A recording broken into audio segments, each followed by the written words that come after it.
Halo semua, salam sejahtera Malaysia. Selamat datang ke channel Fels Lifestyle.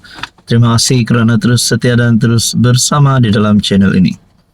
Saudara-saudara, sebelum ini kita sudah mendengar beberapa episod, beberapa siri cerita berkaitan dengan rasuah, tipu duit, pengubahan wang haram dan sebagainya. Bahkan beberapa siri rasuah yang melibatkan pemimpin-pemimpin berprofil tinggi. Nah, saya telah mendapat satu lagi maklumat. Nah, kali ini penemuan ataupun penipuan RM 10 juta yang melibatkan nama menteri. Nah, saudara-saudara, melalui satu perkongsian daripada Malaysia Kini, tipu RM 10 juta, menteri tidak pernah lantik Tan Sri jadi penasihat. Menteri Sumber Manusia Stephen Sim tidak pernah melantik mana-mana individu sebagai penasihat beliau. Menjelaskan perkara berkenaan, Setiausaha Akbarnya Abdul Hakim berkata pihaknya mengambil maklum mengenai kenyataan yang mendakwa seorang individu ialah penasihat kepada Menteri Sumber Manusia. Sebarang persoalan tentang penjawatan dalam pejabat menteri atau Kementerian Sumber Manusia boleh ditujukan kepada saluran rasmi kementerian, katanya dalam kenyataan. Adakah di sini Menteri Sumber Manusia terlibat dengan individu yang terlibat dengan penipuan RM 10 juta? Nah, itu akan menjadi pertanyaan ramai orang. Penjelasan itu susulan laporan sebuah portal yang mendakwa seorang ahli perniagaan bergelar Tan Sri yang dipercayai menipu wang orang ramai sebanyak RM 10 juta ialah penasihat kepada Menteri Sumber Manusia. Pada 29 Mac, PDRM menahan ahli perniagaan berpengalaman selama 30 tahun dalam industri minyak dan gas itu yang menipu wang dengan alasan untuk diserahkan kepada polis bagi menyelesaikan kes pengubahan wang haram. Sementara itu, Ketua Polis Negara Tan Sri Razaruddin Hussain mengesahkan satu sidang media berkaitan kes berkenaan akan diadakan dalam masa terdekat. Saudara-saudara, ini pasti satu lagi kejutan baru kepada Anwar Ibrahim dan seluruh kepimpinan politik Malaysia. Melibatkan artikel berita tipu RM 10 juta. Menteri pula membuat pengakuan tidak pernah lantik Tan Sri jadi penasihat. Saudara-saudara, apa komen Anda? Halo semua, salam sejahtera Malaysia. Selamat datang ke channel Fels Lifestyle. Terima kasih kerana terus setia dan terus bersama di dalam channel ini. Selamat Hari Raya Aidilfitri, maaf zahir dan batin. Saudara-saudara, sebelum ini kita sudah terima maklumat berkaitan dengan penghijrahan 101 sokongan baru kepada Perikatan Nasional daripada MCA. Bukan 101 ahli parlimen ataupun ahli Dewan Undangan Negeri. Tapi mungkin tidak mustahil jugalah kalau ada 100 wakil rakyat daripada kerajaan yang akan menyokong PN. Tapi mungkin tidak mustahil, tapi mungkin juga hampir mustahil dengan keadaan ekonomi yang stabil, dengan keadaan politik yang stabil pada ketika ini. Takkanlah ada langkah lagi nak tumbangkan kerajaan hari ini hanya semata-mata nak naikkan Muhyiddin jadi PM ataupun Hadi Awang jadi PM ataupun mungkin juga Hamzah Zainuddin kerana beliau adalah ketua pembangkang. Okey, itu kita jangan ulas panjang-panjang.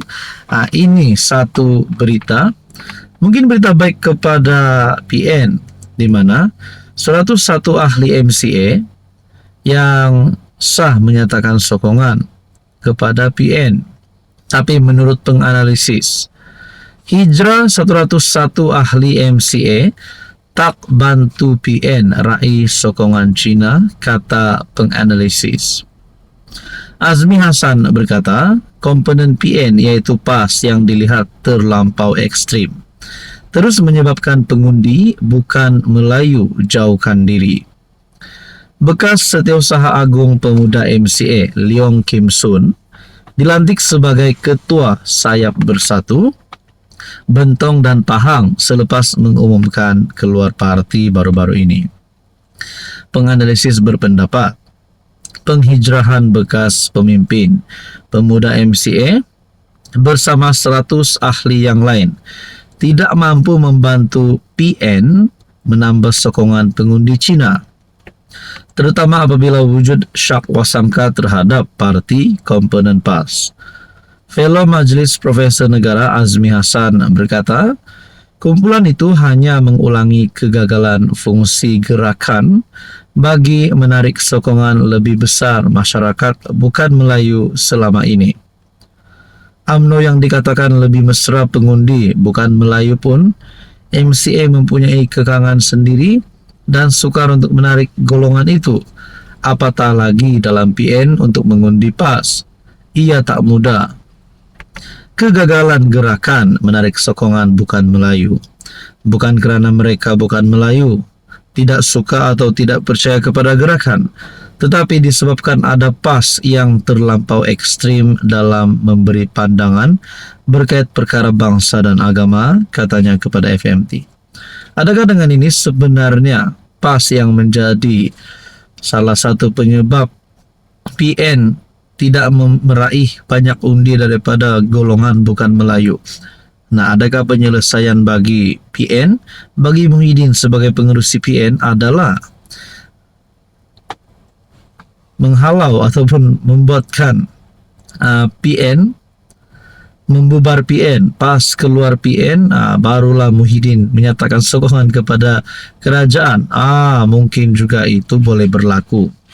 Jadi saudara-saudara, bagaimana pula, apa pula komen Anda? Adakah PAS patut keluar PN ataupun Muhyiddin patut menyelamatkan PN daripada terus bersama-sama dengan PAS? Apa komen Anda? Hai, hello, salam sejahtera Malaysia. Selamat datang ke channel Fels Lifestyle. Terima kasih kerana terus setia dan terus bersama di dalam channel ini. Selamat Hari Raya Aidilfitri, maaf zahir dan batin saya ucapkan kepada semua yang menyambut Hari Raya pada tahun 2025. Semoga Anda terus sihat, semoga Anda terus bahagia dan terus dalam keadaan yang selamat. Stay safe everyone. So, saudara-saudara yang saya amat hormati, tuan-tuan dan puan-puan, antara beberapa isu yang menjadi sebutan ramai orang adalah berkaitan dengan skandal rasuah di Sabah yang berlaku di Sabah. Isu ini telah menjadi cerita yang panas pada tahun 2024 dan sehinggalah pada hari ini. Dan dalam masa yang sama pula pada tahun ini, Sabah akan berhadapan pilihan raya negeri. Dan pada akhirnya ramai yang menuntut setelah timbul isu skandal rasuah di Sabah, ada pula suara-suara yang menggesa Haji Ji letak jawatan, menggesa Haji Ji membubarkan DUN Sabah. Adakah dengan ini DUN Sabah akan dibubarkan selepas raya ataupun sebelum pada tarikh yang ditetapkan, yaitu pada bulan 10 atau bulan 11 kalau saya tak silap. Yang penting sebelum ujung tahun. Nah, saudara-saudara, berkaitan dengan ini pula, satu lagi isu yang menjadi perhatian orang ramai, ucapan politik Haji Ji di masjid, Warisan tuntut penjelasan. Parti Warisan mengecam sikap pilih kasih yang jelas apabila ahli politik tertentu dibenarkan berucap di majlis berbuka puasa di masjid. Ini susulan tularnya satu video yang didakwa menunjukkan Ketua Menteri Sabah Haji Ji Nur menyindir pihak pembangkang negeri tidak menghadiri majlis berbuka puasa di sebuah masjid di Sipitang.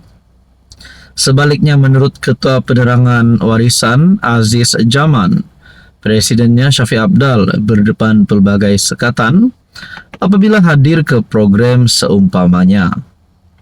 Antara lain, terdapat dakwaan bahawa beberapa acara terpaksa dipindahkan saat akhir, manakala jawatan kuasa masjid didakwa menerima ancaman daripada pemimpin tempatan dalam kerajaan jika membenarkan pemimpin pembangkang hadir. Aziz mempersoalkan sama ada wujud arahan rasmi yang melarang ahli politik, terutamanya dari pihak pembangkang, berucap di masjid. Jika tidak, soalnya adakah ini bermaksud pemimpin kerajaan telah menyalahgunakan kuasa untuk menghalang pembangkang tanpa sebarang arahan daripada Jabatan Hal Ehwal Agama Islam Negeri Sabah ataupun MUIS. Situasi yang tidak sepatutnya berlaku di bulan Ramadan, ada apa lagi?